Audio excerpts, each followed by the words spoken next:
Okay, so hello everyone. अभी क्या है ना कि देखो, मैं आपको एक प्लान बता सकता हूँ जिसमें आप 70 तो नहीं, 65 to 70 मार्क्स आप गेट में बना सकते हैं। ठीक है, लेकिन भाई पहले से मैं बता दे रहा हूँ, ये प्लान उन लोगों के लिए जिनका सिलेबस कंप्लीट है। बाकी जिनका सिलेबस कंप्लीट नहीं है, ठीक है, वो लोग इसको ना देखें, उनके लिए ये प्लान नहीं है। ठीक है, बाद में मेरे को कुछ ब्लेम करें उससे पहले ही मैं पहले ही आपको वार्निंग दे देता हूँ। वो लोग इससे दूर रहें जिनका सिलेबस कंप्लीट नहीं है। जिनका पूरा सिलेबस कंप्लीट है, यानी 10 सब्जेक्ट इलेक्ट्रॉनिक्स के कंप्लीट है और अपने 12 जो सब्जेक्ट 11 सब्जेक्ट इलेक्ट्रिकल में, वो उनके कंप्लीट है। तो चाहे आप इलेक्ट्रिकल से हो चाहे आप इलेक्ट्रॉनिक्स से हो, आप निकाल सकते हो 70 मार्क्स। ठीक है, आपका सिलेबस कंप्लीट है, मैं ये मान के चल रहा हूँ। अब देखो, आपको अगर 70 मार्क्स निकालने हैं, यानी कि 65 to 70 मार्क्स गेट पेपर में निकालने हैं, तो मैं आपको बता रहा हूँ। देखो, चाहे पेपर इजी आए या टफ आए, मतलब मैं ये मान के चल रहा हूँ बहुत ही लो लेवल का पेपर नहीं है। ठीक है, मतलब मीडियम टू डिफ़िकल्ट लेवल का है, तो 65 तक बन सकते हैं डिफ़िकल्ट में। और अगर लो लेवल का पेपर होगा, थोड़ा मीडियम लेवल का, तो 70 जा सकता है वो। तो इसीलिए रेंज जो रहेगी वो 65 to 70 रहेगी। ठीक है, क्या करना है, जिन बच्चों का सिलेबस कंप्लीट हो गया, अगर वो मॉक दे रहे हैं और मॉक में अगर नंबर 50 55 60 तक आ रहे हैं, ये नंबर आ रहे हैं 50 55 60 तक, तो उनके लिए बहुत आसान है कि वो 70 नंबर गेट एग्जाम में निकाल लें। आपको करना क्या है, बहुत ही सिंपल सी बात है। आपको अभी मॉक टेस्ट जो आपके हो रहे हैं, मॉक टेस्ट को एनालिसिस करते समय, या फिर जब आप अपनी तैयारी को एनालिसिस कर रहे हो, खुद की तैयारी को एनालिसिस कर रहे हो, तो आपको एक पेज लेना है और 10 या 15 मिनट खाली बैठना है उस पेज के साथ। पेन और पेपर लेकर आप बैठिएगा। उस पेपर में आप नोट करिए कि अभी भी कौन से ऐसे टॉपिक हैं जो आपको अंदर से डिफ़िकल्ट लग रहे हैं, मतलब बहुत अच्छी फीलिंग नहीं दे रहे हैं। आपका सिलेबस कवर है, आपका रिवीजन भी होगा, आपके मॉक में भी नंबर आ रहे हैं, लेकिन फिर भी कहीं ना कहीं आपको उस चीज़ का फियर है। ठीक है, ये टेक्निक वो लोग भी लगा सकते हैं जिनका सिलेबस नहीं भी हुआ है। मतलब ये वाली टेक्निक लगा सकते हैं, वो उन लोगों के लिए 70 नंबर आएंगे, ये मैं गारंटी नहीं ले रहा हूँ, लेकिन वो ये टेक्निक लगाकर अपने नंबर कुछ बढ़ा सकते हैं।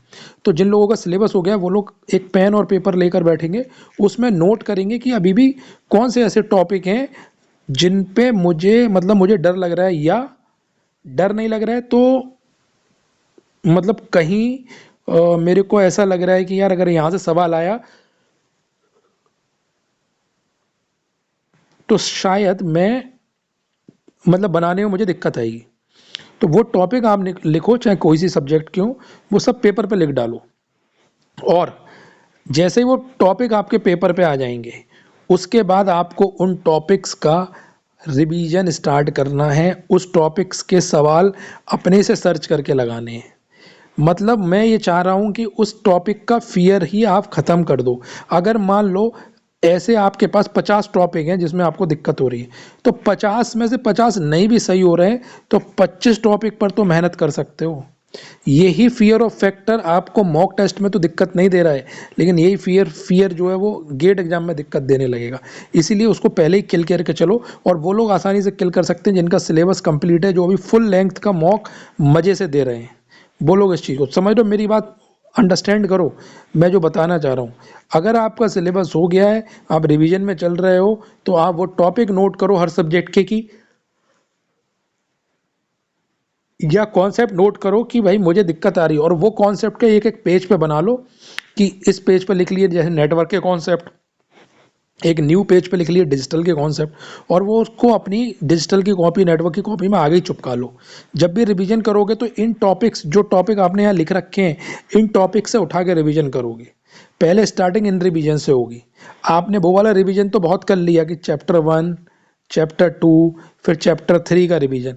अब चैप्टर वाइज रिवीजन नहीं होगा। अब कौन सा रिवीजन होगा, अब हमारा पहले हम वो टॉपिक देखेंगे जो हमें दिक्कत दे रहे हैं, पहले हम वहां से रिवाइज करेंगे, और फिर जाएंगे हम अपने लास्ट टॉपिक की तरफ। तो इसमें लास्ट टॉपिक कौन सा होगा, जो हमें सबसे ज़्यादा आता होगा वो लास्ट होगा, जो सबसे कम आता होगा वो सबसे पहला होगा, यानी रिवीजन उसका पहले होगा। तो अगर इस तरीके से आपने वर्क कर लिया, ठीक है, तो आपको आराम से आपका रैंक बन जाएगा। पहली स्टेप ये हो गई। दूसरी स्टेप क्या है, दूसरी स्टेप ये, अगर कोई भी न्यूमेरिकल्स आपको दिक्कत कर रहे हैं, दिक्कत आपको प्रॉब्लम हो रही है, मतलब वो न्यूमेरिकल सॉल्व करने में आपको ऐसा लग रहा है कि कैलकुलेशन बहुत बड़ी जा रही है, ठीक है, मैं इतनी जल्दी नहीं कर पा रहा हूँ, ठीक है, भला है मेरा सिलेबस कंप्लीट है, तो वैसे न्यूमेरिकल कम से कम आप खुद से उस तरह के न्यूमेरिकल 20 से 25 या 30 न्यूमेरिकल बना के रख लो उसी तरह के, ठीक है। और उनकी प्रैक्टिस चालू करो जितना हो सके, प्रैक्टिस उसकी तुरंत खुद से बनाओ। पीवाईक्यू में अगर दिक्कत आ रही है कोई न्यूमेरिकल में कि यार ये न्यूमेरिकल बड़े जा रहे हैं इनमें, तो उन्हीं उसी न्यूमेरिकल को उठाकर डेटा चेंज करो, उसी न्यूमेरिकल से उठाकर थोड़ी सी लैंग्वेज चेंज करो, कुछ और चीज़ें डालो उस पर। समझ रहे हो मेरी बात को? तो दूसरी स्टेप ये आपको फॉलो करनी है कि न्यूमेरिकल में दिक्कत नहीं हो, क्योंकि वहाँ पर कैलकुलेशन से अगर जो डर जाएगा, जिसकी कैलकुलेशन फंस गई, वो समझ लो खत्म है, वो नहीं कर पाएगा रैंक। ठीक है, तो 2 स्टेप। तीसरी स्टेप जो सबसे इंपॉर्टेंट लगती है मुझे, वो ये है कि आप पैनिक मत करना भाई, पैनिक मत करना किसी भी कीमत पर। पैनिक नहीं होना चाहिए, चाहे आपकी तैयारी पूरी हो नहीं हो, आपको पैनिक नहीं करना है, बहुत ज़्यादा सोचना नहीं है। एकदम सिंपल जाओ, पेपर देने जब जाओगे एकदम कूल माइंड से जाओगे, ऐसे मान के जाना मॉक टेस्ट दे रहे हो। तो अभी आपको पैनिक नहीं करना है किसी भी कीमत पर, ठीक है। ऐसा ना हो एग्जाम वाले दिन चोक कर जाओ, पूरी तैयारी की ऐसी तैसी हो जाएगी। कोई बात नहीं, 1 नंबर कम आ जाएगा चलेगा, लेकिन चोक नहीं करना है अपनी तैयारी को, ठीक है। तो अपने माइंड को अभी से ट्रेंड करके चलो, अभी से ट्रेंड करके चलो, अभी से ट्रेनिंग देते रहो कि एग्जाम वाले दिन भाई पैनिक मत हो जाना। ये चीज़ मेरे साथ हो चुकी है, इसलिए मैं पहले एक बार रैंक गवा चुका हूँ अपनी। तो तुम लोग वो गलती मत करना। तो तीसरी स्टेप है, अभी से ट्रेनिंग करते हुए चलो, अभी से अपने ब्रेन को वो सिग्नल देते हुए चलो कि अगर कोई सिचुएशन आती है मुझे पैनिक नहीं होना है, ठीक है। ये मैंने बता दिया उन लोगों के लिए जिनका सिलेबस खत्म हो गया, जो मॉक टेस्ट दे रहे हैं लेकिन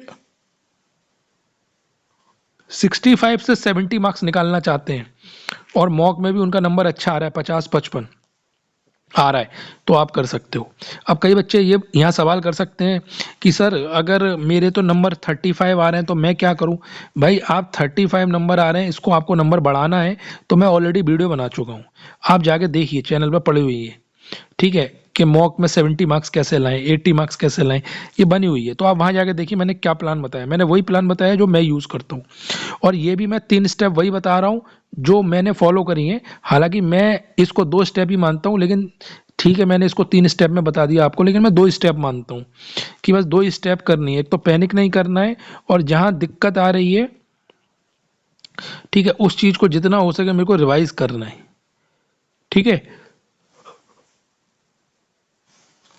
तो मैंने आपको 1, 2 और 3 स्टेप बता दी जो आपको हमेशा काम करेंगी और हमेशा आपको रैंक दिलाने में मदद करेंगी, ठीक है। अगर आपके मार्क्स अच्छे आ रहे हैं, 50-55 के आसपास आ रहे हैं, तो सबसे पहले आप क्या करो, अपनी वीक टॉपिक की लिस्ट बनाओ अभी भी स्टिल, कि मेरे वीक टॉपिक ये हैं, और उन पर मेहनत करना चालू करो, उन पर काम करना चालू करो। मैं बता रहा हूँ यहीं से आपका रैंक ऊपर उठता हुआ नजर आएगा। लोग यही नहीं कर पाते, यही नहीं, वो पता ही नहीं कर पाते वीक कौन सा है या स्ट्रॉन्ग, वो क्या करते हैं पूरा सब्जेक्ट उठा के रिवाइज करने लगते हैं। आपको पूरा सब्जेक्ट ऑलरेडी आता है, तभी आप आज अच्छी पोजीशन में हो। तो आपको रिवीजन स्मार्ट तरीके से करना होगा, रिवीजन सोच समझ के करना होगा। आपको रिवीजन कैसे करना है, जो टॉपिक कम आता है पहले उसका, जो टॉपिक सबसे ज़्यादा आता है वो लास्ट में। अब मेरा चैप्टर 1, चैप्टर 2, चैप्टर 3 ऐसे रिवीजन नहीं होगा। मेरा रिवीजन क्या हो गया, जहाँ मेरी दिक्कत आ रही है वो मुझे पहले करना है, ठीक है, चाहे कोई भी सब्जेक्ट हो। और मैं बता दिया हूँ आपको, एक पेपर बना लो, एक पेपर पे लिख लो, वो हमेशा आपका काम आएगा। हार्डली आपको 1 या 1.5 घंटा लगेगा सारे सब्जेक्ट का निकालने में,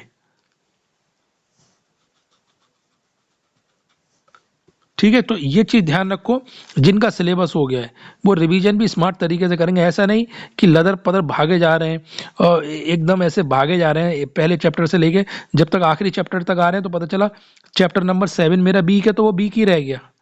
ऐसा नहीं होना चाहिए कि चैप्टर नंबर 7 वीक है तो वो वीक रह गया, मतलब वो स्ट्रॉन्ग पे स्ट्रॉन्ग होने चाहिए। मतलब अभी आज मेरा चैप्टर नंबर 7 वीक है, लेकिन अगर मैं इसका रिवीजन मारूंगा 2, तो अगली बार कोई मुझसे ये नहीं कहेगा कि तुम्हारा ये वीक है, ये मेरा स्ट्रॉन्ग पोर्शन बनेगा। तो इस तरीके का अगर आप एटीट्यूड और इस तरीके की चीज़ें करोगे, मैं आपको बता रहा हूँ आपके नंबर हमेशा 65 से 70 और ऊपर भी निकल सकते हैं, ठीक है, और आपकी रैंक अंडर 50 बन जाएगी। लेकिन इस चीज़ का ख्याल रखो आप, मैं क्या कहना चाह रहा हूँ उस चीज़ को समझो।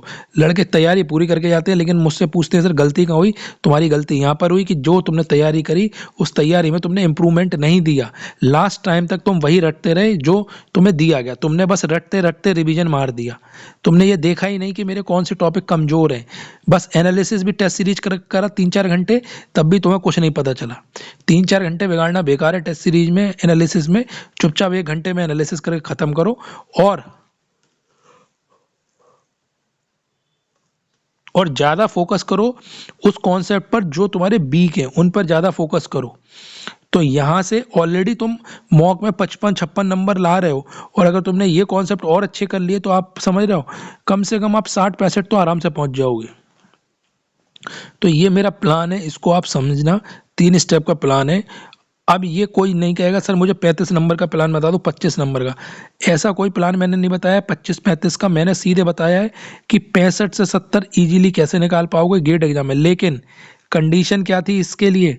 कंडीशन ये है कि भाई आपका सिलेबस, मैं ये मान के चल रहा हूँ 15 दिसंबर तक कंप्लीट है या उससे पहले कंप्लीट है, तभी आप ये कर पाओगे, नहीं तो आप मैनेज नहीं कर पाओगे, तो वो लोग ना देखें। ठीक है, तो इस चीज़ का ख्याल रखें। और बाकी मैं आपको और चीज़ें भी बताता रहूँगा। अभी यूटिलाइजेशन का बताया था मैंने कि जनवरी और दिसंबर को कैसे यूटिलाइज करें। ठीक है, अब ये उन लोगों के लिए जो ऑलरेडी अच्छी पोजीशन पर है, जिनका पूरा सिलेबस हो चुका है, वो लोग अगर कर रहे हैं इस तरीके को, वो समझेंगे, मेरे तरीके को समझेंगे, तो वो अच्छा रैंक निकाल देंगे, दिक्कत नहीं आएगी। ठीक है, चलो बाय बाय। और एक अच्छा कंटेंट में लाऊंगा थोड़ा प्लेसमेंट के ऊपर, तो उस पर और बात होगी। ठीक है, तब तक के लिए bye bye and good luck to all of you.